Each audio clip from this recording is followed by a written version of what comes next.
Esto quizá te sorprenda, pero hasta el siglo XIX el concepto de crecimiento económico tal y como lo conocemos directamente no existía. Por supuesto, siempre ha habido regiones más ricas que otras, épocas con más bonanza que las anteriores, pero fijaos en la siguiente gráfica. La idea de que cada generación viva mejor que la anterior, que el crecimiento económico sea algo constante, casi como una ley natural, era impensable para la mayoría de la humanidad. O al menos lo era hasta que de repente llegó la Revolución Industrial y entre 1700 y 1870 el PIB de Inglaterra se multiplicó por 10. Y ojo, porque esto fue una auténtica anomalía, porque si miramos atrás, China fue durante siglos mucho más rica que Europa, y el mundo islámico también le sacaba varios cuerpos de ventaja a Occidente hasta al menos el siglo X. Y seamos claros, dentro de Europa, Inglaterra en pleno renacimiento. Venga ya, es que en esa época prácticamente lo único que sabían innovar era criar ovejas. Y es que, amigos, el origen de la revolución industrial es quizá uno de los grandes misterios de la historia económica. ¿Por qué fue Inglaterra y no Roma en su pleno apogeo? O quizá la China de los Song, o yo qué sé, quizá la Holanda del siglo de oro con su megared comercial. ¿Qué provocó exactamente ese estallido de la riqueza sin precedentes? ¿Fue realmente un boom o más bien una suma de pequeños avances acumulados con el tiempo? Pues en este vídeo hablaremos de este misterio de la economía, pero antes quiero hablaros de Mintos, la plataforma referente en inversión en préstamos. Si buscas inversiones rentables pero menos volátiles a corto plazo que la bolsa, Mintos te permite invertir en activos generadores de ingresos que te aportan rentabilidad de manera regular, lo que los convierte en un flujo de ingresos pasivos y que además no dependen de la volatilidad de la bolsa. Por ejemplo, ofrecen la inversión en préstamos a través de la cual ayudas a financiar préstamos a personas o pequeñas empresas mediante empresas prestamistas y cobras intereses a cambio. Además, el cálculo de los intereses se hace a diario, por lo que vas viendo cómo van entrando los retornos periódicamente. Mintos también permite operar con carteras automatizadas y personalizadas para no tener que estar siempre pendiente y poder reinvertir con interés compuesto o bien con carteras manuales si quieres más control y dedicarle más tiempo. Y por supuesto te da opciones de liquidez para no tener que estar anclado con una sola inversión. Y amigos, aquí viene la pregunta del millón. ¿Cuál es la rentabilidad esperable? Pues la media está en alrededor del 10%, aunque recuerda que la inversión conlleva riesgos y que rentabilidades pasadas no garantizan resultados futuros. Y precisamente por eso Mintos también incorpora mecanismos para mitigar este riesgo, como por ejemplo la obligación de recompra de las empresas prestamistas, que son las que se encargan de emitir los préstamos. Asimismo, también es importante diversificar entre diferentes préstamos y países, así que si quieres añadir una capa de ingresos regulares y activos menos volátiles a tu cartera, Mintos es una de las plataformas líderes de Europa regulado bajo el MiFID II. Y ojo, porque Mintos tiene un bonus de 25 euros al invertir a partir de 1.500 euros, solo con nuestro enlace. Te dejo toda la información en el QR que ves en pantalla y en el link de la descripción. Muchas gracias a Mintos por colaborar en Visual Economic.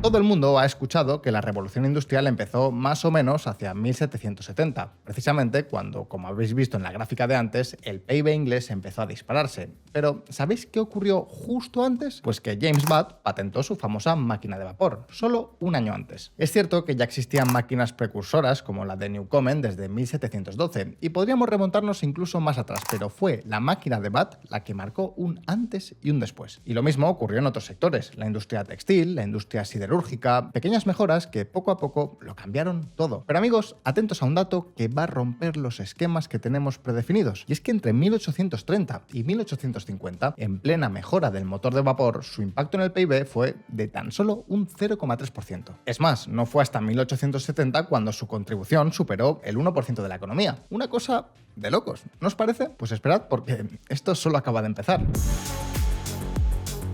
La mayoría de estudios coinciden en algo sorprendente, y es que en 1770, en realidad, no pasó nada del otro mundo. Si miramos los datos con lupa, el PIB per cápita, la productividad y el PIB, en realidad no hay ningún gran salto, ningún boom, ningún momento eureka. Sin embargo, lo que sí vemos son dos puntos de inflexión bastante claros. Uno alrededor de 1600 y otro, mucho más potente, hacia 1870. Y entre medias, pues en realidad nada que destaque. Y ojo, porque si bajamos aún más al detalle, la cosa no mejora, porque el PIB es una medida bastante gruesa, pero si vamos a la microeconomía, a cómo se organizaba el capital, el trabajo, las fábricas, pues resulta que las conclusiones siguen siendo las mismas. Es cierto, las máquinas mejoraban, pero el modelo de fábrica que hoy todos imaginamos ni siquiera existía todavía. Y a ver, también es verdad que hubo sectores que vivieron un auténtico boom, pero es que incluso las revoluciones tecnológicas más bestias suelen tardar varios años o incluso décadas en mover la aguja de verdad. Y un ejemplo muy claro lo tenemos con el mismo Internet. Desde que se creó Internet hasta que realmente le sacaron partido las empresas y en realidad todos los sectores económicos, pasó bastante tiempo. Internet ha cambiado nuestras vidas por completo, pero si miramos los datos de productividad, los últimos 30 o 40 años han sido más bien mediocres comparados con décadas anteriores. ¿Pero queréis otro ejemplo? Pues allí está el caso de la imprenta. La invención de Gutenberg fue una de las mayores revoluciones tecnológicas de todos los tiempos. En un visto y no visto se imprimieron más libros que en todos los siglos anteriores juntos. La productividad del sector se multiplicó por 30 de la noche a la mañana. Y aún así, El impacto de estas ganancias de productividad en la impresión sobre la economía en su conjunto fue inconmensurablemente pequeño, porque la proporción de la economía dedicada a la impresión siempre siguió siendo pequeña a pesar de la dramática caída del precio del material impreso. entonces, por ponernos en situación, ¿todo esto qué implica? ¿Que Inglaterra tardó más de un siglo en hacerse rica? ¿Que la máquina de vapor de Watt fue un fracaso durante décadas? Pues no. Para nada. Eso sería cierto si la revolución industrial se hubiera debido a un par de inventos geniales en sectores muy concretos, pero lo cierto es que la realidad fue mucho más compleja y también mucho más interesante. Peter Temin, uno de los historiadores económicos más respetados del mundo, lo deja bastante claro en su estudio La revolución industrial no tuvo protagonistas. Lo que explica es que aquel evento fue una cadena de mejoras constantes en prácticamente todos los sectores de la economía. Así que para entender qué fue lo que nos hizo ricos, no hay que mirar al futuro para entender el boom. Hay que mirar al pasado, a lo que hizo posible que ocurrieran todas esas pequeñas mejoras en un plazo de tiempo determinado. Y aquí muchos economistas lo tienen claro. La clave está en las instituciones. La revolución industrial gloriosa.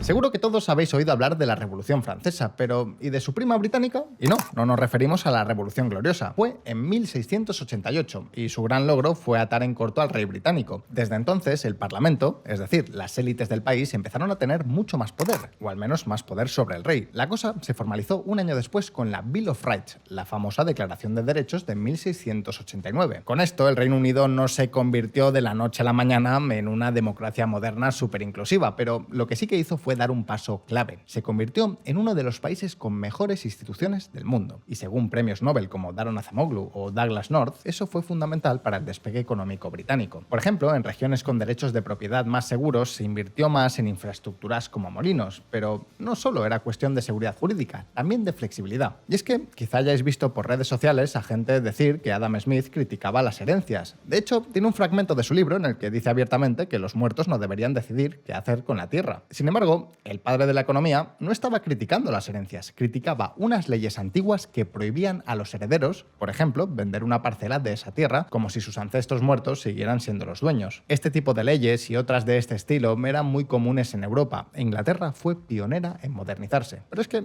aún hay más. Gracias a la Revolución Gloriosa, el Reino Unido se convirtió en algo parecido a lo que hoy conocemos como un Estado moderno. ¿Y qué hacen muy bien los Estados modernos? Exacto, cobrar impuestos.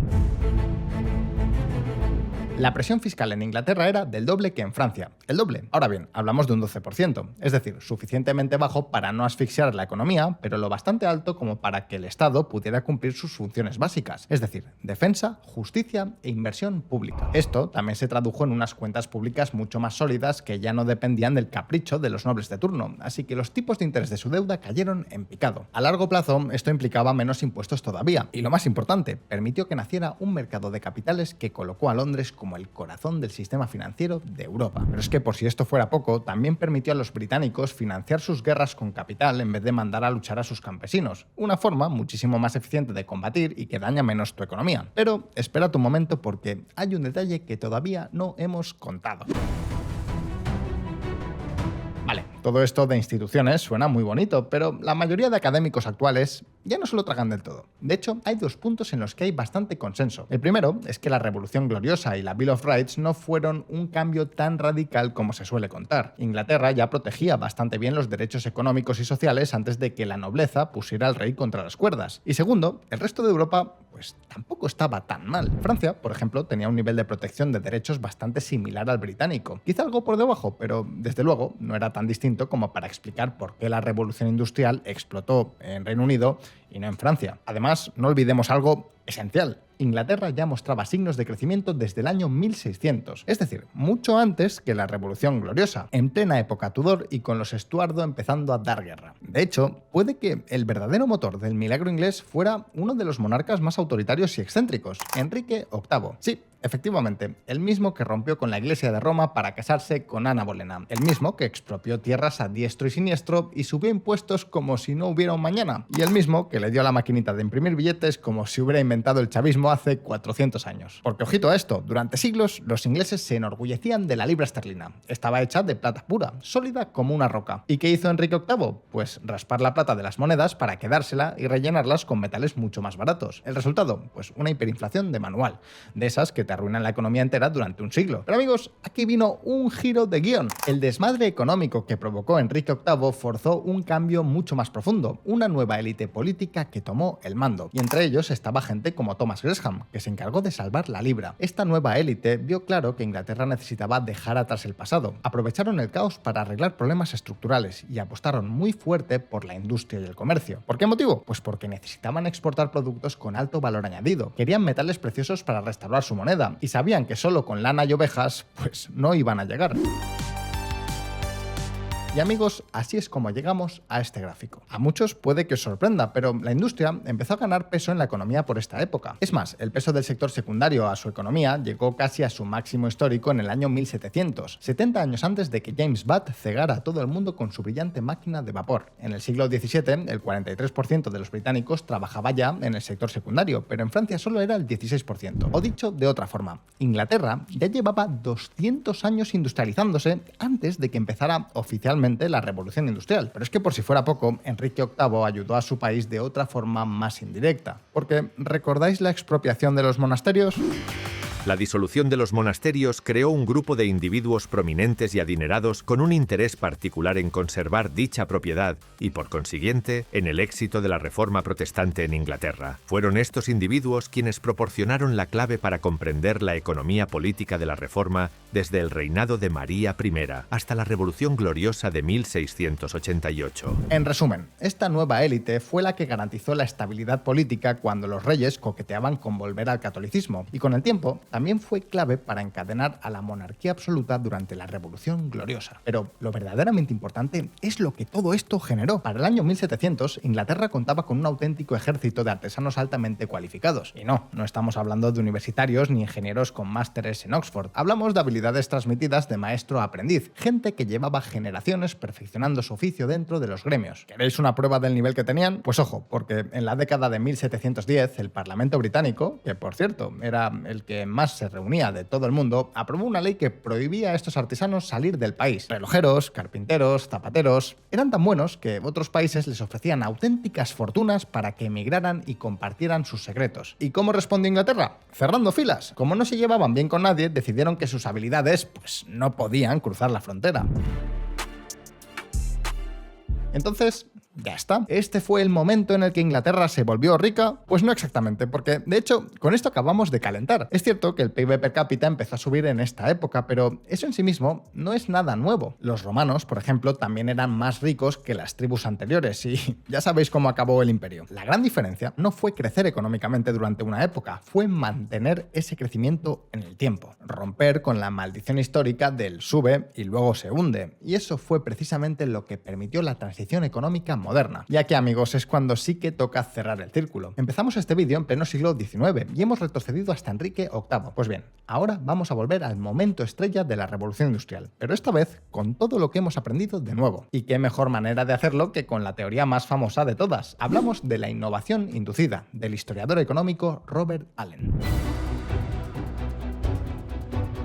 Según Robert Allen, todo esto que os hemos contado acabó provocando un cambio decisivo. Los salarios subieron y como Inglaterra tenía una geografía privilegiada con mucho carbón barato y encima fácil de transportar por agua, el resultado fue que el trabajo humano se volvió más caro que el capital. Lo estáis viendo en este gráfico. En Viena, por ejemplo, salía más barato producir cosas usando mano de obra que usando máquinas, pero en Inglaterra ocurría todo lo contrario. Así, el incentivo estaba claro. Los empresarios tenían que invertir en máquinas que ahorraran trabajo y en su lugar usaran carbón. Y como solemos decir por Por aquí, dicho y hecho, en el año 1570 los británicos producían 227.000 toneladas de carbón. En el 1700 multiplicaron esa cifra por 10 y en el año 1800 ya llegaban al 1,5 millones de toneladas. Tiene sentido, ¿verdad? Pues sí, pero ya sabéis lo que toca. Espérate un momento porque, otra vez, las cosas no son tan sencillas. Resulta que esta tesis es muy popular entre la mayoría de economistas, pero lo cierto es que muy pocos historiadores económicos especializados en este periodo se la acaban de creer. Hay muchos motivos, pero uno en concreto es devastador, y es que los salarios en el Reino Unido no eran más altos que en el resto de Europa, o como mínimo no eran mucho más altos que en lugares como en Francia. Lo que pasa es que Allen malinterpretó unos contratos donde aparecía todo el coste laboral de unos trabajadores y comparó esa cifra con el salario de los trabajadores franceses, sin tener en cuenta que los franceses tenían otros costes laborales que no aparecían. Vamos, que comparaban peras con manzanas. Además, su muestra tampoco era muy significativa, pero lo peor es que solo miraba el salario cuando lo realmente importante para su teoría debería ser la productividad. Si los ingleses cobraban más era simplemente porque trabajaban más horas. Entonces, los empresarios no tenían ningún motivo para sustituirlos por máquinas, y efectivamente eso era lo que ocurría.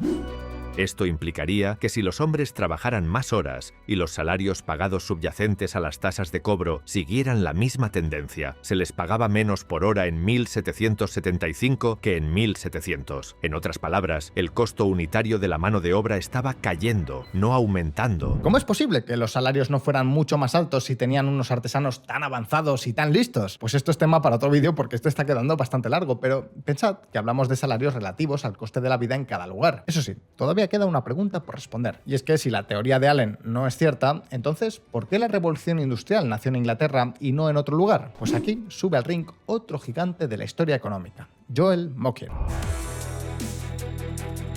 Para Mokyr, lo que diferenciaba a la Inglaterra del siglo XVIII del resto de países y de lugares del mundo era la cultura, sobre todo la cultura científica. Los romanos también tenían una economía sólida, tenían uno de los mejores códigos de derecho de toda la historia, un mercado interno gigante donde vender sus productos con una red comercial muy compleja y un ejército de ingenieros que construyeron las maravillas que ya todos conocemos. Y sin embargo, su ciencia apenas avanzó. Los romanos sabían que el vapor podía utilizarse para mover cosas, pero, oye, nunca se les ocurrió utilizarlo para ahorrar trabajo humano. Además, si había avance científico, apenas se difundía. No obstante, la Europa del siglo XVIII era muy diferente. La imprenta facilitó la difusión y la cooperación de científicos entre todos los países. De hecho, en pantalla estáis viendo que Voltaire, por poner un ejemplo, se mandaba cartas con gente de todo el continente. Y aquí ayudó a que Europa estaba muy dividida políticamente, así que si un país perseguía a un científico, siempre podía mudarse a otro vecino, lo que contribuía a distribuir conocimiento. Además, se asentó la idea de que la filosofía estaba muy bien, pero que las cosas había que medirlas y había que matematizarlas. Es cierto que los avances más abstractos y teóricos no fueron clave para la mayoría de inventos, pero sí fueron fundamentales para la máquina de vapor. Claro que ahora quizás os estéis preguntando por qué Inglaterra era especial, por qué era diferente. Al fin y al cabo, lo que hemos dicho se aplicaba a todo el continente. Pues, según Mokyr, hay por lo menos 4 elementos clave. El primero ya os lo hemos contado. Toda Europa tenía la ciencia, pero solo Inglaterra tenía los artesanos. Solo los ingleses tenían a tantos trabajadores cualificados para convertir toda esa cultura científica en inventos reales. El segundo es que Inglaterra disfrutó de más estabilidad política que sus vecinos, tanto dentro de sus fronteras como fuera. Los holandeses, por ejemplo, estuvieron metidos en tantas guerras que el pago de intereses de su deuda llegó a representar el 70% de los ingresos públicos. Pero más allá de esto, el tercer motivo es muy interesante. Y es que os planteo una pregunta. ¿Por qué las mejoras en la productividad produjeron más crecimiento económico y no más tiempo libre? Pues porque en Inglaterra nació un nuevo mercado de productos de lujo, sobre todo en las ciudades. Esto creó la llamada revolución del consumo y de hecho las horas trabajadas aumentaron un 25%. Pero la más curiosa es la cuarta, y es que la burocracia pública inglesa era muy clasista y poco meritocrática, así que la gente más brillante de las clases medias y medio altas se convertía en emprendedor en lugar de en funcionario. La oferta creativa se canalizó hacia las actividades industriales, en gran parte debido a la falta de alternativas. Las carreras en el gobierno y el servicio militar estaban vedadas a los inconformistas, como lo estaban, en la práctica, a cualquiera que no naciera en una familia británica adinerada. Además, su exclusividad obligaba a los hombres talentosos nacidos por debajo de ella a buscar la única llave que podía abrir las puertas de la política, la escuela pública y las propiedades, el dinero. Por cierto, este es exactamente el mismo argumento, pero al revés, que economistas de renombre como Yang Huang utilizan para explicar por qué China no se industrializó antes que Occidente.